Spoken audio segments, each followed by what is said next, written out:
तहरीक इंसाफ का लॉन्ग मार्च, हुकूमत ने अवामी ताकत के सामने घुटने टेक दिए। पीटीआई के लॉन्ग मार्च को न रोकने का फैसला। हुकूमत और इत्तेहादियों ने लॉन्ग मार्च की इजाजत देने पर इत्तेफाक कर लिया।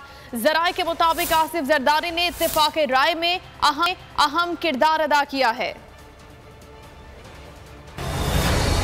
कौम को मैं दावत देता हूँ 25 तारीख को मैं इंशाअल्लाह आपको इस्लामाबाद में मिलूंगा। की आज़ादी मार्च, हुकूमत की धमकियां, अवाम के तेवर बिगड़े तो हुकूमत घबरा गई। हुकूमत ने पीटीआई के लॉन्ग मार्च को न रोकने का फैसला कर लिया। धमकियां देने वाले वजीर दाखिला की भी एक न चली। हादी हुकूमत के जमातों के सरबराहों का जो फोरम है वो क्या फैसला करेगा? अगर उसने ये फैसला किया कि इनको नहीं आने देना तो ये इनकी जो बढ़के सड़कें हैं ना, ये बाजू हमारे आजमाए हुए हैं। इंशाअल्लाह ताला इनको घरों से नहीं निकलेंगे। कामयाब जलसे और इमरान खान की अवामी मकबूलियत को देखते हुए हुकूमत और इत्तेहादियों ने लॉन्ग मार्च की इजाजत देने पर इत्तेफाक कर लिया। जराए के मुताबिक आसिफ जरदारी ने इत्तेहादियों से राब्ते करके इत्तेफाक राय में अहम किरदार अदा किया। हुकूमत की जानिब से मार्च को श्रीनगर हाईवे तक महदूद करने का भी फैसला कर लिया गया। हुकूमत ने फैसला किया कि पीटीआई श्रीनगर हाईवे पर पुरअमन मार्च करेगी तो रुकावट नहीं डाली जाएगी। पीटीआई मार्च पर हुकूमत और इत्तेहादियों में मजीद मुशावरत होगी।